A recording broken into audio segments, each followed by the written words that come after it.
Hi hello வணக்கம். Captain புகழ் பாடும் மன்னமாக நம்ம தொடர்ந்து விஜயகாந்த் சார் நடிச்ச படங்களை ரிவ்யூ பண்ணிட்டு இருக்கோம். அந்த வகையில் 1990 செப்டம்பர் 14 அன்று வெளியான படம் தான் எங்கிட்ட மோதாதே. இந்த படத்தோட டைரக்டர் யாருன்னு பாத்தீங்கன்னா ஆர் சுந்தரராஜன். இந்த படத்தோட தயாரிப்பும் அவர் தான். இந்த படத்தோட திரைக்கதையும் அவர் தான். கதை மட்டும் பஞ்சவர்ணா செல்லம், மியூசிக் வந்து இளையராஜா. இந்த படம் வந்து செப்டம்பர் 14 1990 அன்று வெளியாச்சு. இந்த கேப்டனுடைய 97வது படம். இந்த படத்தோட ஸ்டோரி பத்தி பாக்குறதுக்கு முன்னாடி நம்ம சேனலை சப்ஸ்கிரைப் பண்ணி வச்சுக்கோங்க. அதுக்கு முன்னாடி கேப்டனை பத்தி சில வார்த்தைகள் சொல்லிடுறேன். இந்த எங்கிட்ட மோதாதே அப்படிங்கிற படத்தோட டைட்டில் வந்து ஆல்ரெடி 89ல வெளியான ராஜாதி ராஜா படத்தினுடைய ஒரு பாடலினுடைய முதல் வரி. அதனால ஒரு சின்ன சர்ச்சை உண்டாச்சு. ஏன்னா இந்த பாட்டை வந்து ரஜினிகாந்த் சொல்ற சாங்க வந்து டைட்டில் சாங் வந்து சாங்கோட டைட்டில வந்து விஜயகாந்த் சாருக்கு வைக்கிறதா அப்படின்னு சொல்லிட்டு ஒரு சின்ன ஒரு இஷ்யூ நடந்துச்சு. சுந்தரராஜன் அவர்கள் என்ன பண்ணிட்டாருன்னு பாத்தீங்கன்னா, இந்த டைட்டில கண்டிப்பா விஜயகாந்த் சாருக்கு நான் வச்சே தீரணும், ஏன்னா கதை அந்த மாதிரி கதை, இது வந்து நான் ஒரு பெரிய பிளாக் பஸ்டர் கிட்ட ஆக்கி காட்டுறேன் சொல்லிட்டு ரஜினி சுந்தரராஜன் முடிவெடுத்துட்டாரு. அதுக்கு முக்கியமான காரணம் என்னன்னு பாத்தீங்கன்னா, இந்த படத்தோட டைரக்டரும், அதாவது எங்கிட்டே மோதாதே படத்தோட டைரக்டரும் ஆர் சுந்தரராஜன் தான். ராஜாதி ராஜா படத்தோட டைரக்டரும் ஆர் சுந்தரராஜன் தான். அதுலயும் இளையராஜா மியூசிக் தான், இதுலயும் இளையராஜா மியூசிக் தான். இந்த படத்தை வந்து எடுக்கிறதுக்கு சுந்தரராஜன் அவர்கள் ரொம்ப ரொம்ப ரிஸ்க் எடுக்கல. சும்மா அசால்ட்டா போற வகையில தட்டுவிட்ட படம் தான் எங்கிட்ட மோதாதே. அது ஒரு பெரிய வெளிவிழா கொண்டாடின படம். இது வந்து முழுக்க முழுக்க ஒரு ஆக்ஷன் பிலிமா இருக்கும் ரசிகர்கள் எதிர்பார்த்தாங்க. ஆனா கண்டிப்பா இந்த படம் ஆக்ஷன் பிளாக்கே கிடையாது. இது முழுக்க முழுக்க ஒரு காதல் கடந்த ஒரு காமெடி திரைப்படம். இது இந்த படத்தோட ஸ்டோரி பத்தி பார்ப்போம். இந்த படத்தோட ஸ்டோரி பார்க்கறதுக்கு முன்னாடி இந்த படத்துல யார் யார் நடிச்சிருக்கா அப்படின்னு பார்ப்போம். இந்த படத்துல வந்து விஜயகாந்த் சார், குஷ்பு, சோபனா, வெண்ணிரடை மூர்த்தி, சரத்குமார் அண்ட் நிறைய பேர், ராதா ரவி, நிறைய பேர் நடிச்சுக்கிறாங்க இந்த படத்துல.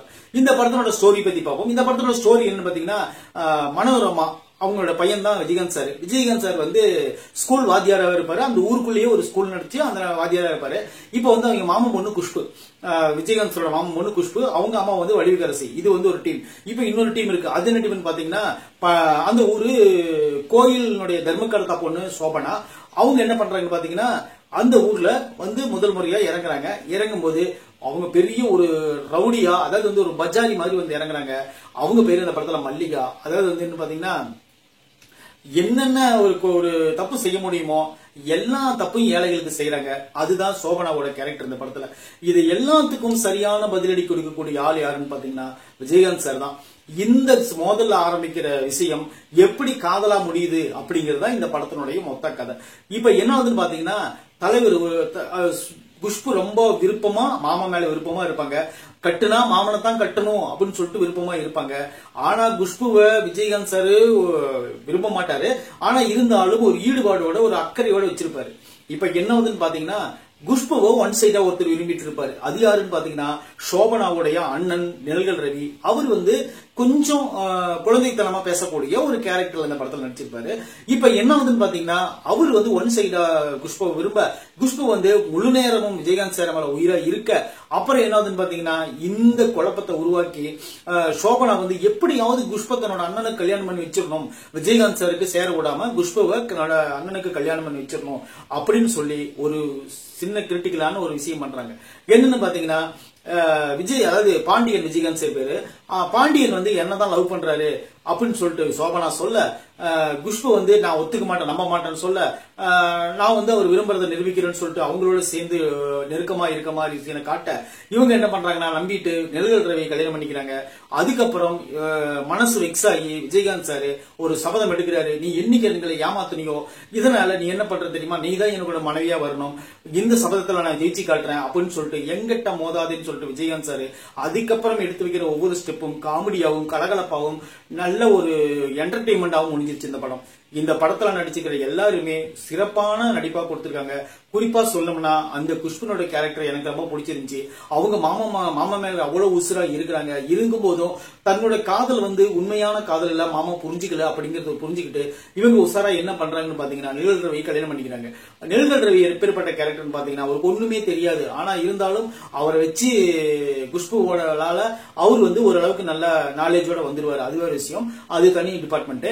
இப்ப வந்து வெண்ணிரடை மூர்த்தியோட கேரக்டர் பாத்தீங்கன்னா, அந்த ஊர்ல இருக்கக்கூடிய ஜனங்களுக்கு எல்லாத்துக்குமே ஏதாவது ஒரு வகையில தன்னோட மகள் வந்து அவங்களை துன்புறுத்துறாங்க அப்படின்னு சொல்லி தெரிஞ்சுக்கிட்டு அதுக்கு வந்து சப்போர்ட் பண்ற கேரக்டர் அவங்க நடிச்சிருப்பாங்க. இந்த படத்துல ராதாரவி இருக்காரு. ராதாரவிக்கு என்ன கேரக்டர்னு பாத்தீங்கன்னா, அவர் வந்து ஒரு பையன் பெத்து வச்சிருப்பாரு. அது யாருன்னு பாத்தீங்கன்னா குண்டு கல்யாணம். அவரு தான் ராதாரவியோட பையன். ராதாரவி என்ன பண்ணுவாருன்னு பாத்தீங்கன்னா, சோபனாவுக்கு எப்படியாவது தன்னோட பையனை கல்யாணம் பண்ணி வச்சிடணும்னு சொல்லிட்டு சொத்துக்கு ஆசைப்பட்டு வந்து நெருக்கமா இருப்பாரு. இன்னொரு விஷயம் பாத்தீங்கன்னா, இன்னொருத்தர் இருப்பாரு. யாருன்னு பாத்தீங்கன்னா மிலிட்டரி கந்தன் அப்படிங்கிற கேரக்டர்ல சரத்குமார் இந்த படத்துல ஒரு ரக்கடான ஆளா நடிச்சிருப்பாரு. பெரிய ஒரு ரவுடி மாதிரி நடிச்சிருப்பாரு. அந்த சீன் கம்பீரமா இருந்துச்சு. அதுக்கப்புறம் பாத்தீங்கன்னா வடிவுக்கரசியோட கேரக்டர் சொல்லணும். வடிவுக்கரசி வந்து ஒரு 2-3 சீன்ல கேமியோ ரோல் பண்ணியிருந்தா கூட அவங்க வந்து என்ன பண்றாங்கன்னு பாத்தீங்கன்னா, அவங்க வந்து தன்னுடைய மருமகன் வந்து தன்னோட மகளுக்கு விரும்பலையே அப்படின்னு சொல்லிட்டு ஆதங்கத்துல அவர் பொங்கல் சீன் ஆகட்டும், அதுக்கப்புறம் மகளுக்காக பேசக்கூடிய அந்த சீன் ஆகட்டும், 2 சீன்லயும் உண்மையிலே சூப்பரா நடிச்சிருக்காங்க. அது போக இந்த படத்துல பர்சனலா எனக்கு ரொம்ப பிடிச்ச கேரக்டர் யாருன்னு பாத்தீங்கன்னா மனோரமா தான். மனோரமா கேரக்டர் உங்களுக்கு ஆல்ரெடி எல்லாத்துக்குமே தெரியும். அவங்க என்ன கேரக்டர் கொடுத்தாலும், அம்மா கேரக்டர் கொடுத்தாலும், பாட்டி கேரக்டர், அக்கா கேரக்டர், என்ன கேரக்டர் கொடுத்தாலும் சரி அவங்க சூப்பரா பின்னி பெடல் எடுக்கிறதுல நம்பர் 1 நடிகை யாருன்னு கேட்டீங்கன்னா மனோரமா தான். இந்த படத்துல அந்த மாதிரி ஒரு சூப்பரான அம்மாவா விஜயகாந்த் சார், அது குறிப்பா ஒரு சீன் இருக்கும். அந்த சீன் அப்புறம் பர்டிகுலரா சொல்றேன். இப்போ அந்த ஹீரோக்கள் பத்தி சொல்றேன். அப்புறம் அவங்க சூப்பரா நடிச்சிருப்பாங்க. இந்த படத்துல வெரி குட் அம்மாவா வந்திருப்பாங்க. அது போக இந்த படத்துல வந்து இன்னொரு முக்கியமான கேரக்டர் யாருன்னு பாத்தீங்கன்னா தியாகு வந்து ஒரே ஒரு சீனுக்கு தான் வருவாரு. வந்தாலும் அவரோட சீன்ல சிறப்பா நடிச்சிட்டு போயிருவாரு. இப்ப வந்து என்ன பாருன்னு பாத்தீங்கன்னா, நம்ம கேப்டன் அவர்கள் தான் முழுக்க சொல்லி ஆகணும். கேப்டன் அவர்களுக்கு வந்து இந்த படம் வந்து ஒரு அல்வா சாப்பிடுற மாதிரி. டான்ஸ் வேணுமா, டான்ஸ் இருக்கு. பாட்டு வேணுமா, பாட்டு இருக்கு. இந்த படத்துல ஃபைட் வேணுமா, 2 ஃபைட் இருக்கு. இந்த படத்துல உங்களுக்கு என்ன வேணும் எல்லாமே பொழந்து கட்டு கலந்து கட்டி அடிச்சிருப்பாரு தலைவர். இன்னொரு விஷயம் அந்த முக்கியமா சொல்றேன் அப்படின்னு சொன்ன சீன் என்ன தெரியுமா, ஒரு சீன்ல வந்து என்ன பண்ணுவாங்கன்னா, விஜயகாந்த் சார் வந்து சோபனாவுக்கு ஒரே ஒரு பத்திரிகை வந்து தியாகனுடைய பிரஸ்ல அடிச்சுட்டு போய் விஜயகாந்த் சார் வெண்ணிலடை மூர்த்தி வீட்டுல வச்சுட்டு வந்துருவாரு. உன் பொண்ணுக்கும் எனக்கும் கல்யாணம்னு சொல்லிட்டு வச்சுட்டு வந்துருவாரு. வச்சுட்டு வந்து அந்த பத்திரிகை எடுத்துட்டு போய் அவங்க கேஸ் கொடுத்துருவாங்க. போலீஸ் உடனே அரெஸ்ட் பண்றதுக்கு வந்துருவாங்க. அந்த சீன்ல வந்து ஒரு குறிப்பிட்ட ஒரு 10 நிமிஷம், அதுக்கு 10 நிமிஷம் தான் இருக்கும் அந்த சீனே. அந்த சீன் மட்டும் தனியா நீங்க பாத்து பாருங்களேன்.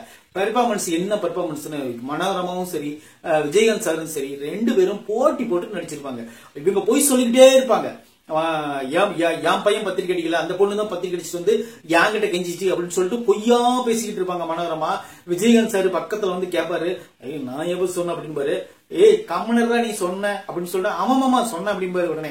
அதெல்லாம் உண்மையிலே நீங்க பார்த்து ரசிக்கக்கூடிய விஷயங்கள். உண்மையிலே இந்த படம் வந்து ரொம்ப பர்ஃபெக்டா எங்கிட்ட மோதாதே அப்படிங்கிற பேருக்கு தகுந்த மாதிரி உண்மையிலே நல்லா இருந்துச்சு. குறிப்பா இந்த படத்தினோட கிளைமேக்ஸ் வந்து ரொம்ப ரிஸ்க் எடுத்து, அதாவது ஒரு தீ விபத்துல மாட்டிக்கிற அளவுக்கு விஜயகாந்த் சார் ரிஸ்க் எடுத்து பண்ணிருப்பாரு. அந்த மாதிரி ஒரு பெர்ஃபார்மன்ஸ் வந்து உண்மையிலே எந்த நடிகரும் தமிழ் சினிமாவுக்காக இவ்வளவு மெனக்கெட்டு நான் பார்த்ததே கிடையாது. ஃபைட் சீன்லயும் சரி, உதவுறதுலயும் சரி.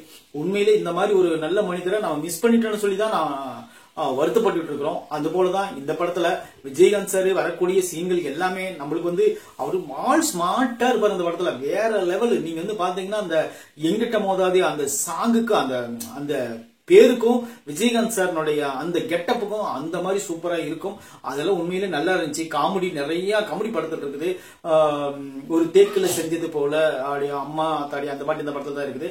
அது போல 1ன்னா 2ன்னா 3 அந்த பாட்டு இந்த படத்துல தான் இருக்குது. அப்புறம் என்னன்னு பாத்தீங்கன்னா இன்னும் நிறைய பாடல் இந்த படத்துல இருக்குது.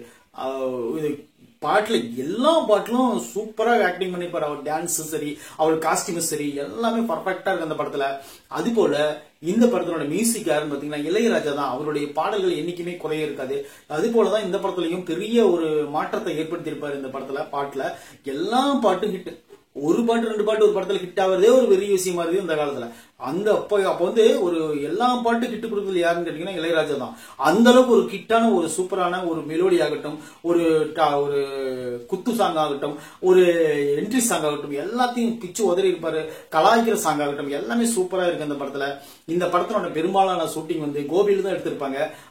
ஆனா இருந்தாலும் ஓரளவுக்கு என்ன சொல்றது, ரொம்ப உடம்ப அழட்டிக்காம ஆர் சுந்தரராஜன் அவர்கள் ஒரு சின்னதா ஒரு கதை எடுத்து அந்த கதை எப்படி பூதகரமா பண்ணி ஒரு வெற்றியை கொடுக்கணும் அப்படின்னு சொல்லிட்டு சொல்றதுல கேப்டனை வச்சு சொல்றதுல ஆர் சுந்தரராஜனுக்கு பெரிய பங்கு இருக்கு. ஆல்ரெடி வைதேகி காத்திருந்தாலும் ஒரு பெரிய மெகா ஹிட் படம் கொடுத்திருப்பாரு. அது போல தழுவாத கைகள் அப்படின்னு ஒரு படம் கொடுத்திருப்பாரு. அதுக்கு அடுத்தது இந்த படத்தை அவர் கொடுத்திருப்பாரு. உண்மையிலே இந்த படம் வந்து வேற லெவல் படம். உங்களுக்கு டைம் கிடைச்சுன்னா கண்டிப்பா இந்த படத்தை போய் நீங்க பாருங்க. பார்த்துட்டு நீங்க இந்த படம் எப்படி இருந்துச்சுன்னு சொல்லி கீழே கமெண்ட்ல சொல்லுங்க. விஜயகாந்த் சாருடைய கரியர்ல மிக முக்கியமான படம் எங்கிட்ட மோதாதே அப்படிங்கிறது எந்த வித மாற்று கருத்தும் கிடையாது. நாளைக்கு வந்து 98வதா அவர் நடிச்சு வெளியான சத்திரியன் அப்படிங்கிற ஒரு படத்தை பத்தி பார்ப்போம். அந்த படத்தினுடைய ஸ்டோரி பத்தி பார்க்கறதுக்கு முன்னாடி நம்ம சேனலை சப்ஸ்கிரைப் பண்ணி வச்சுக்கோங்க. நான் போடுற வீடியோ உங்களுக்கு வந்து கிடைக்கும். நன்றி.